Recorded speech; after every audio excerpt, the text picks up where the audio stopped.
आइए बातें शुरू करते हैं। इधर देखिएगा, अगला टॉपिक है यूकैरियोटिक सेल। लास्ट लेक्चर में मैंने आपको ये बताया था कि जो यूकैरियोटिक सेल होती है उसमें कंपार्टमेंटलाइजेशन होता है, अर्थात छोटे छोटे क्या होते हैं, कंपार्टमेंट्स।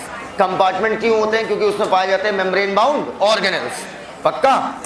अब समझना बेटा, कहते हैं यूकैरियोटिक सेल में, आगे पढ़ाऊंगा, सेल का ढांचा बनाने के लिए, जैसे मेरी बॉडी का ढांचा किसने बनाया? हड्डियों ने।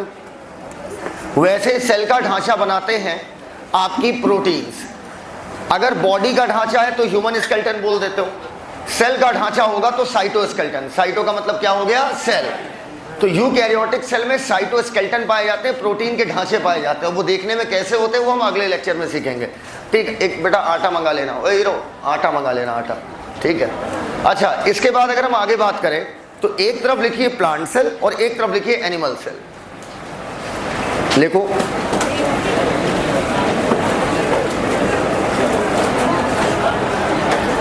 लिखो।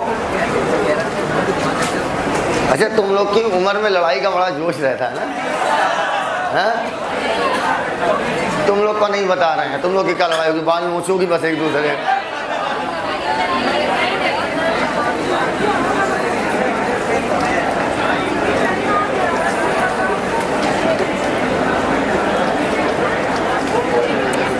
एक तरफ लिखिए प्लांट सेल, एक तरफ लिखिए एनिमल सेल। लिख लिया? प्लांट सेल में सेंट्रियोल एब्सेंट, एनिमल सेल में प्रेजेंट। प्लांट सेल में large vacuole, large vacuole, plant cell में लार्ज वैक्यूल, और भाई ट्रेनिंग पुलिया,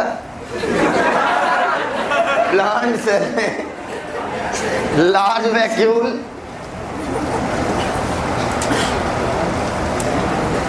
एनिमल सेल में स्मॉल वैक्यूल और एब्सेंट। बोले सेल वॉल प्रेजेंट, एनिमल में एब्सेंट। प्लांट सेल में प्लास्टिड प्रेजेंट। प्लास्टिड क्या होता है वो बाद में पता चलेगा, एक सेल ऑर्गेनेल है। एनिमल सेल में बोलो एब्सेंट। हो गया? आइए बात करते हैं, अगला टॉपिक है प्लाज्मा मेम्ब्रेन। समझिएगा, जब तक इलेक्ट्रॉन माइक्रोस्कोप की खोज नहीं हुई थी, जब तक इलेक्ट्रॉन माइक्रो, सुनो सही से सुनो, जब तक इलेक्ट्रॉन माइक्रोस्कोप की खोज नहीं हुई थी तब तक प्लाज्मा मेम्ब्रेन पर बहुत डिटेल्ड स्टडी नहीं हो पाई थी। तब तक सिर्फ केमिकल स्टडी होती थी, अर्थात केमिकल्स डाल डालकर ये चेक किया जाता था। स्कूल में भी हम लोग करते थे कि अगर ये कलर आएगा तो प्रेजेंट, ये कलर आएगा तो एब्सेंट। नहीं किया है? ऑरेंज कलर आएगा तो ये चीज प्रेजेंट है और ये वायलेट कलर आएगा तो absent. No colour change, colourless, ये सब पढ़ते थे। केमिकल डालकर हम ये पता करते थे कि प्लाज्मा मेम्ब्रेन किन किन चीजों से बनी है।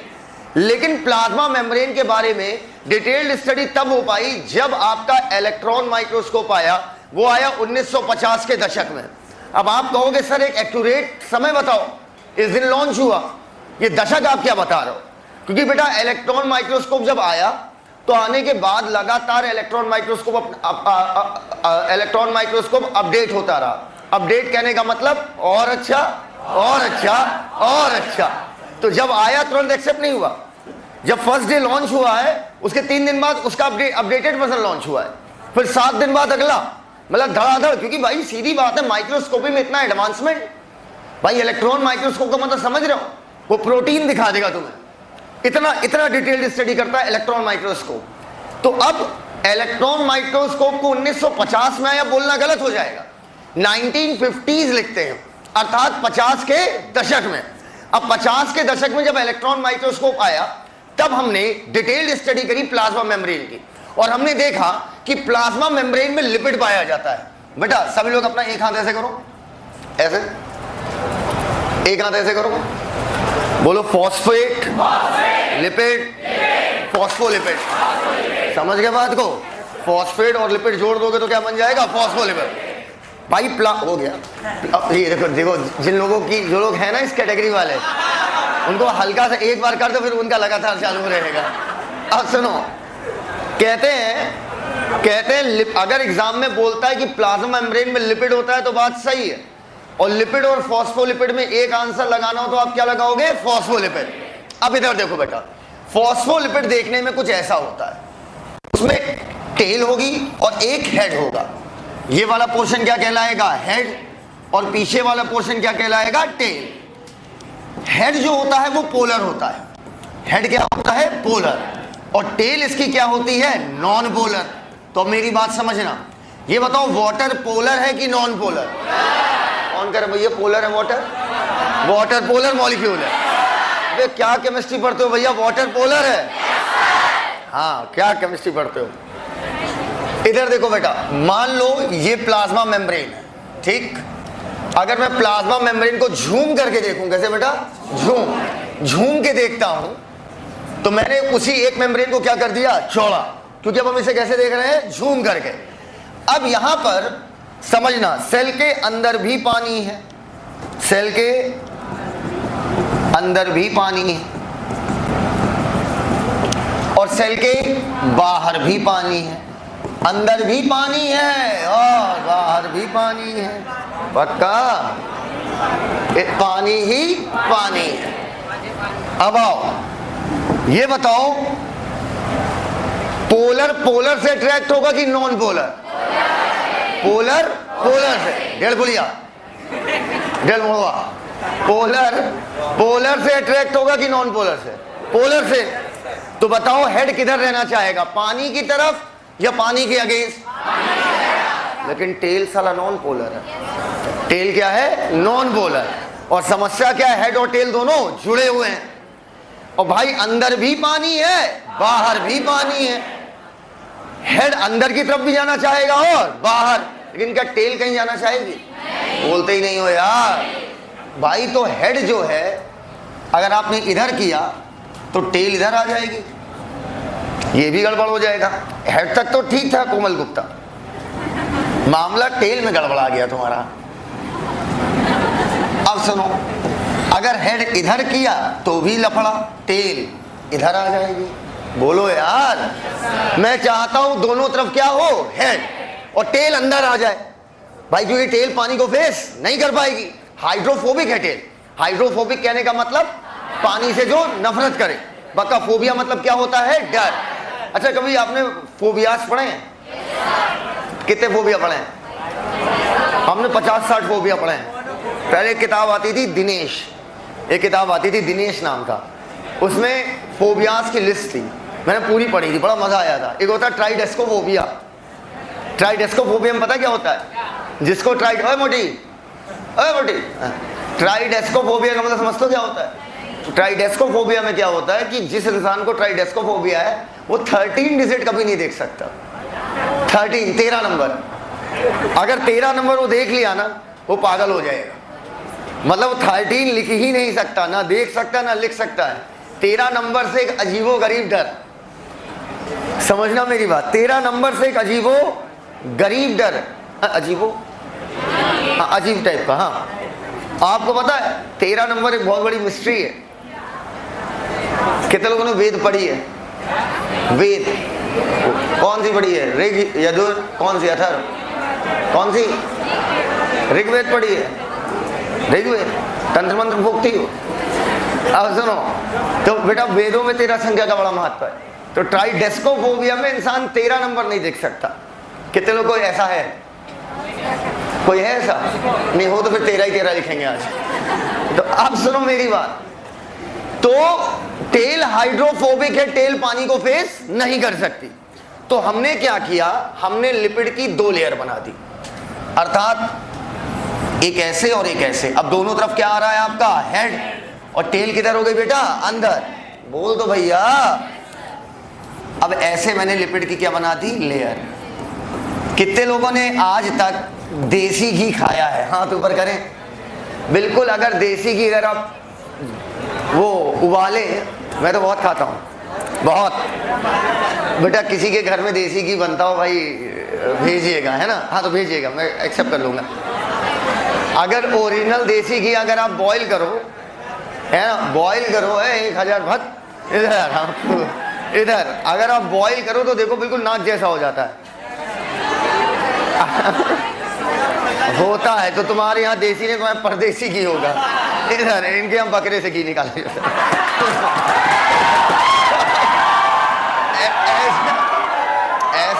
ऐसा मैं नहीं कह रहा हूँ, कोई बात नहीं। ये बताओ क्या, ये बताओ, अरे सुनो तो, ये बताओ, कोई बात नहीं बेटा सुनो, हिम्मत से काम लो। ये बताओ देसी घी अगर आपने देखा हो, बिल्कुल अगर मान लो कि पूरे क्लास में देसी घी इतना फैला दो तो बिल्कुल दलदल की तरह होता है। दलदल, आप देसी घी में चल पाओगे या नहीं चल पाओगे? नहीं चल पाओगे, सॉलिड होता है वो। ये फिसल जाओगी, मुंह के बल गिरोगी, वो अलग बात है, लेकिन देसी घी में आप चल तो सकते हो ना यार, पक्का।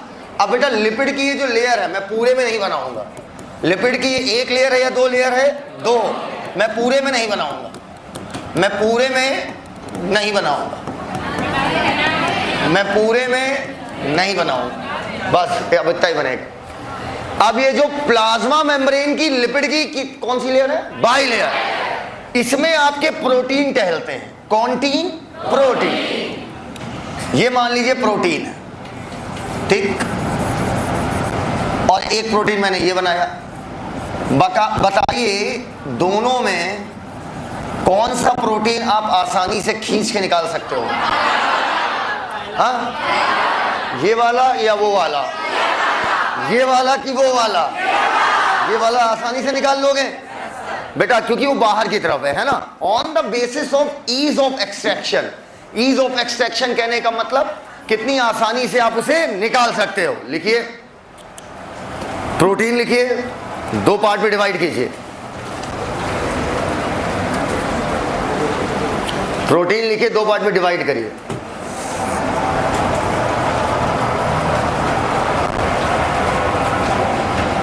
प्रोटीन लिखिए, दो पार्ट में डिवाइड कीजिए। कर लिया? एक तरफ लिखिए पेरीफेरल, PERI PHERAL, पेरीफेरल। कर लिया? ऑब्लिक एक्सटेंसिक, ऑब्लिक, एक NCERT देना, oblique extrinsic, extrinsic, EXTRINIC, oblique extrinsic. दूसरा लिखो इंटीग्रल,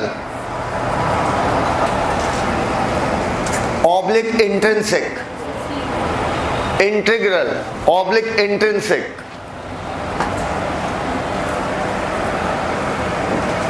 हो गया? पेरीफेरल में पहला point, lie on the surface. Lie, lie मतलब लाई चना, पाया जाना, LIE, lie on the surface. हो गया? इंटीग्रल में लिखो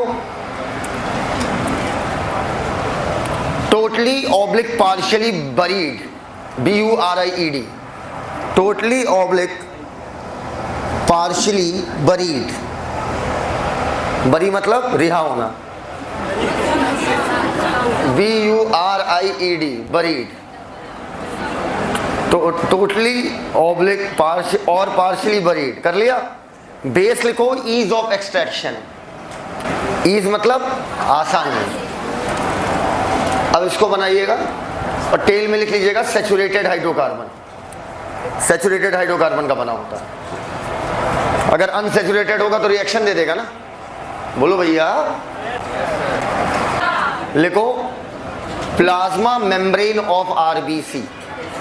plasma membrane of RBC have, मेरे साथ ऐसे बोलो, बोलो 40। ली पे फोकस करो बेटा जरा, बोलो 40। 40 ली से लिपिड, 40% लिपिड। शुक्रिया शुक्रिया।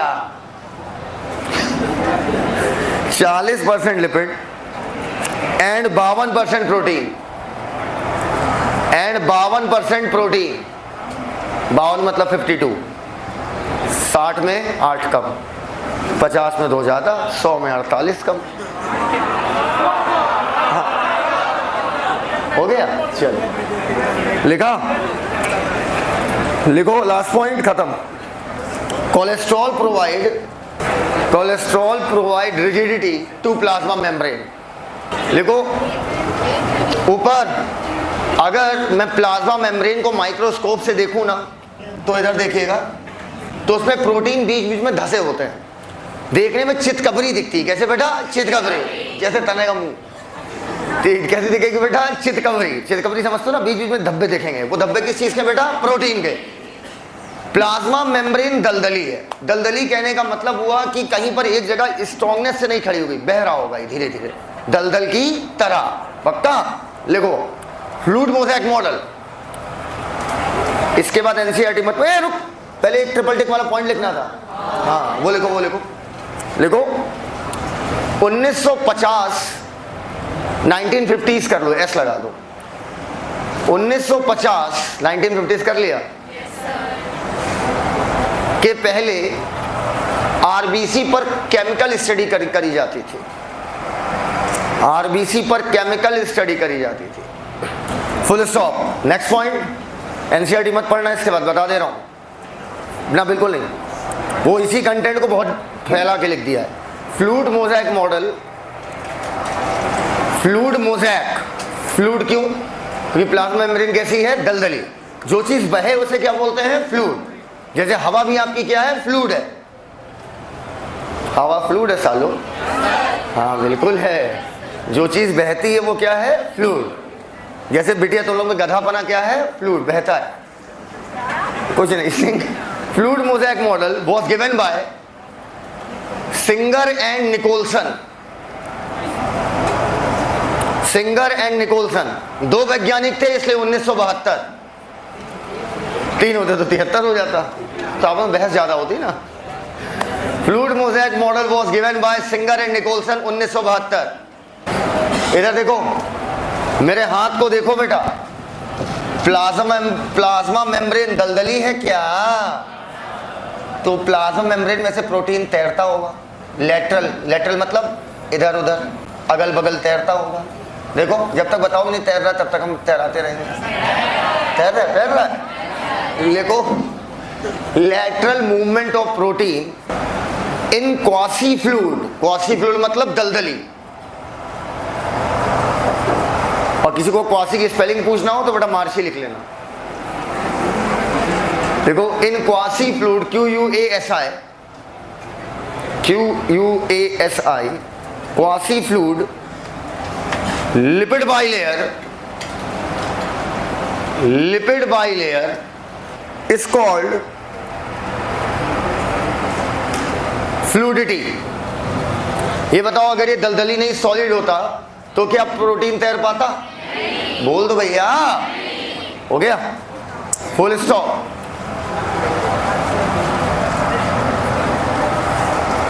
अब लिखो advantage of quasi fluid nature. बहुत प्यारी नोट बन रही भाई साहब, बहुत प्यारी। Advantage of quasi fluid nature. Quasi fluid nature होने का एडवांटेज क्या है? पहला लिखो बेटा, पहले सोचोगे कि लिखोगे? अच्छा, तो बेटा एकदम अपने दिमाग में रखो बेटा, मजबूती से। अब सुनो, ये बताओ अगर प्लाज्मा मेम्ब्रेन दलदली ना होती तो क्या सेल अपनी साइज बढ़ा सकती?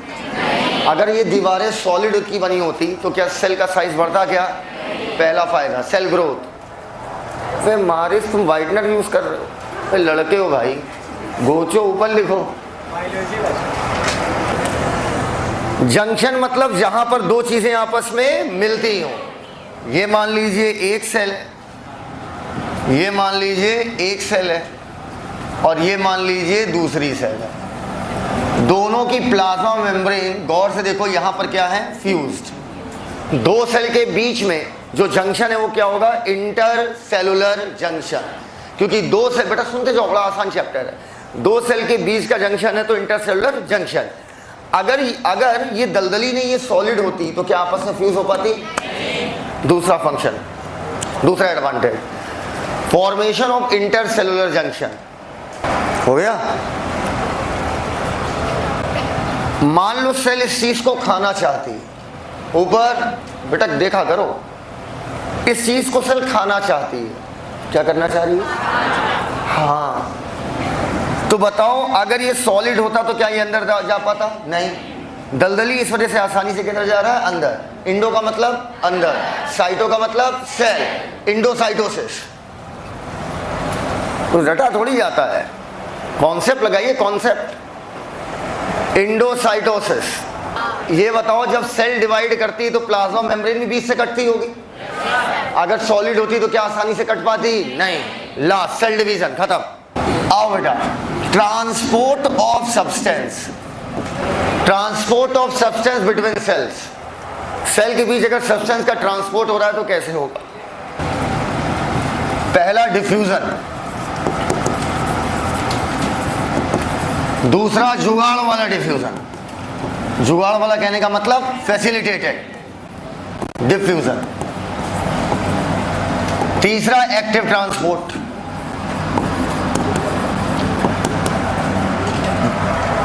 ठीक है, तीनों में देख के बताओ किसमें एनर्जी लग रही होगी? एक्टिव, नाम में एक्टिव है। क्यों मौलाना? बोलो ना, बताओ तीनों में एनर्जी किसमें लग रही होगी? एक्टिव ना।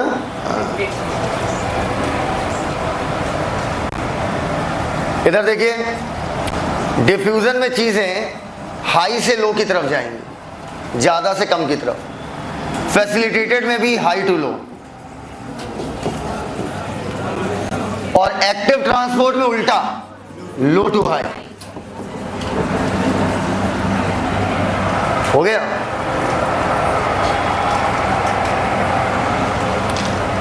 Diffusion high to low, facilitated high to low, active low to high.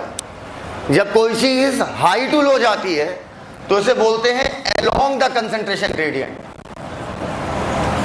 along the concentration gradient।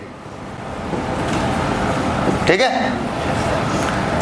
और कोई तो यहां पर भी लिखेंगे along the concentration gradient। अरे अरे अरे अरे अरे अरे अरे अरे, आराम आराम से, ज्यादा जल्दबाजी नहीं करनी चाहिए।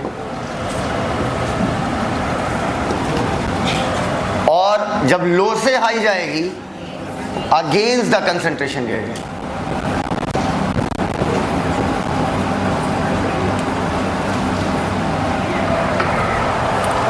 एटीपी पहले दूसरे में खर्चा नहीं होगी, तीसरे में खर्चा होगी। संसार की सारी चीजें अपने आप किधर भागती हैं? हाई से लो। लो से हाई भेजोगे तो तुम्हें एनर्जी देनी पड़ेगी। ऊपर जब संसार की चीजें हाई से लो जाती है तो इसे क्या बोलते हैं? डिफ्यूजन। पता? तो डिफ्यूजन में लिखो operates through out universe. Operates लागू होता है through out universe. Facilitated diffusion में लिखो, मोबाइल ले, फैसिलिटेटेड डिफ्यूजन में लिख लो, और एक्टिव दोनों। Only in living system, only in living system. Facilitated और एक्टिव सिर्फ लिविंग सिस्टम पे लागू होता है और कहीं नहीं लागू होगा। आओ बेटा,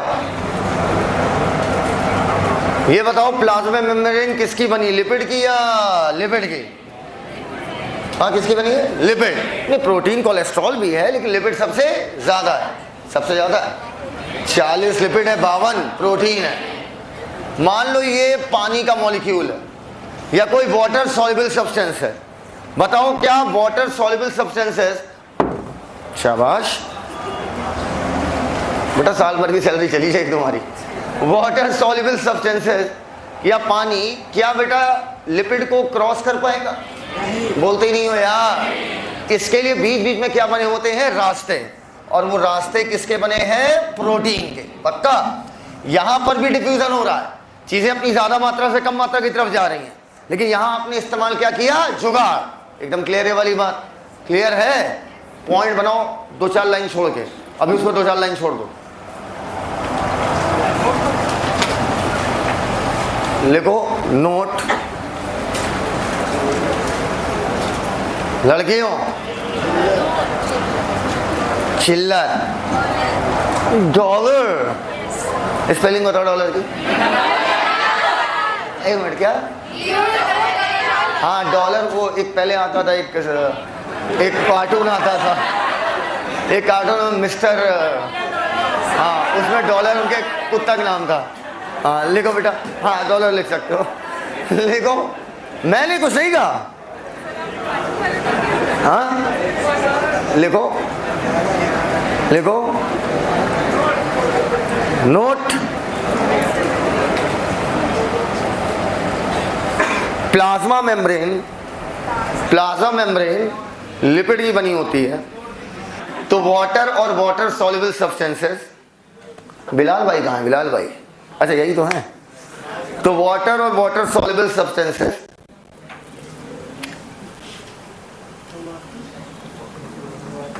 लिपिड को तो क्रॉस नहीं कर पाएंगे, लिपिड को तो क्रॉस नहीं कर पाएंगे, हो गया? लिपिड को तो क्रॉस नहीं कर पाएंगे।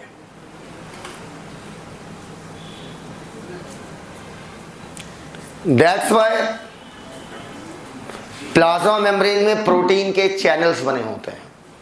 लिखो लिखो, इस चैनल से, इन चैनल से अगर चीजें हाई टू लो जाती हैं, अगर चीजें हाई टू लो जाती हैं, बचपन से इतने खूबसूरत थे, बताओ। इस चैनल से चीजें अगर हाई टू लो जाती हैं, लिखा, इन चैनल से अगर चीजें हाई टू लो जाती तो फैसिलिटेटेड डिफ्यूजन कहलाएगा, तो फैसिलिटेटेड डिफ्यूजन कहलाएगा। और सलाम वालेकुम, लिखो, हो गया, लिखो भैया। अमन यार कल कहाँ थे? खड़े हो बेटा। हाई टू लो जाएगा तो फैसिलिटेटेड डिफ्यूजन कहलाएगा, और लो टू हाई जाएगा तो एक्टिव ट्रांसपोर्ट कहलाएगा। तो एक्टिव हाँ हाँ बिल्कुल सही कह रहे हो, तो एक्टिव ट्रांसपोर्ट कहलाएगा। बेटा ऊपर अगर किसी प्रोटीन के चैनल से सोडियम जा रहा है तो वो सोडियम ही जाएगा, उससे पोटेशियम नहीं जाएगा, क्योंकि दोनों का स्ट्रक्चर क्या है? अलग अलग, और उसी हिसाब से रास्ते का शेप होता है। तो जिससे सोडियम जाएगा वो सोडियम चैनल, जिससे पोटेशियम जाएगा वो पोटेशियम चैनल। नहीं समझ पाए? समझ गए? तो बेटा लिखो, डिफ्यूजन नॉन सेलेक्टिव डिफ्यूजन किसी भी चीज का हो सकता है, किसी भी चीज का, जिसकी मर्जी उसका कराओ। समझ गए?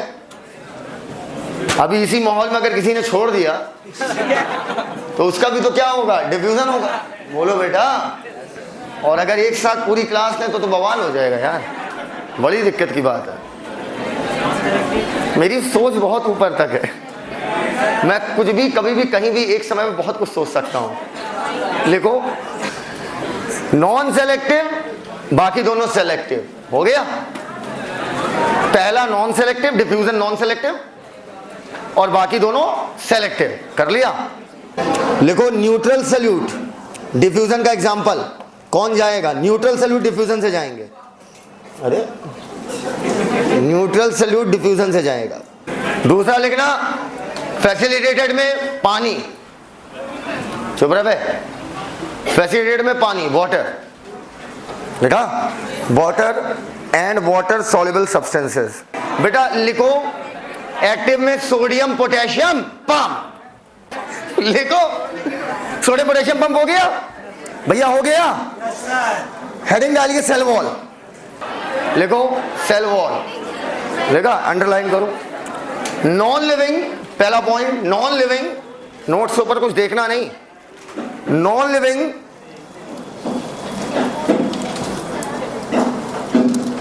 रिजिड स्ट्रक्चर, सेल वॉल लिखा, non living rigid structure, book दे देना।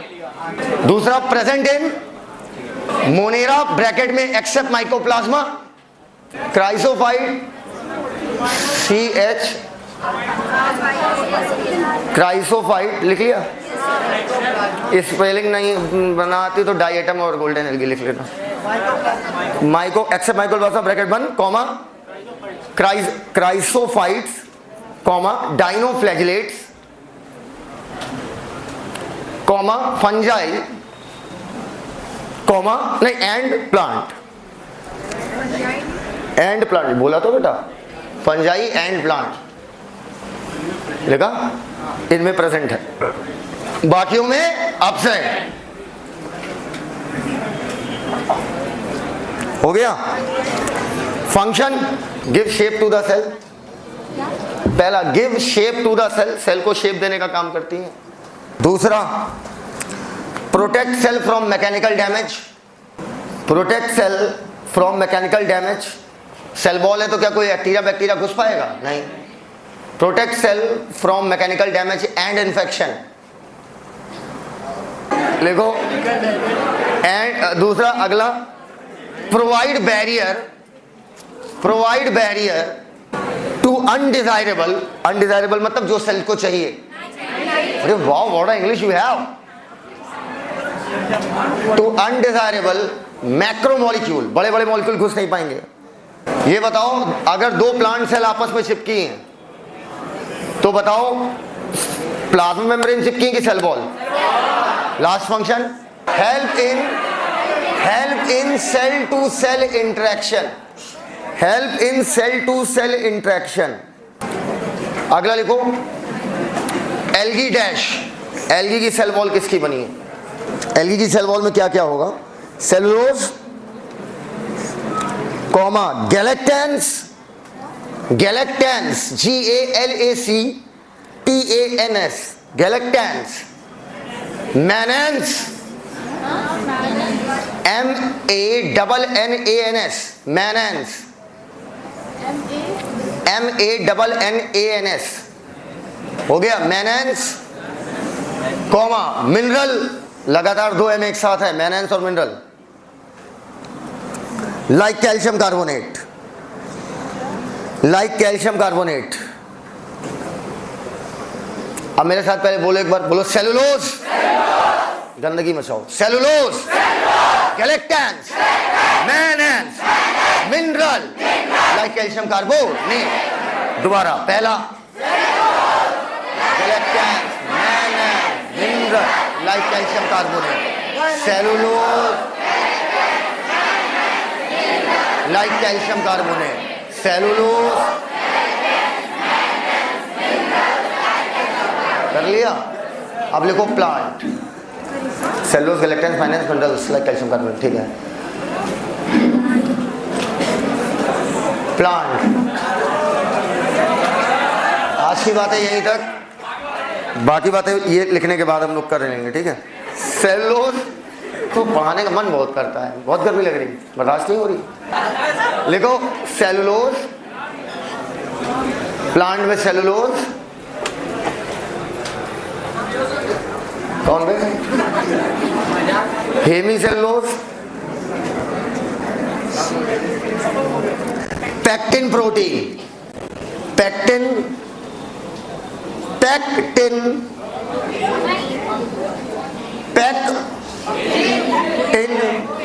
और प्रोटीन,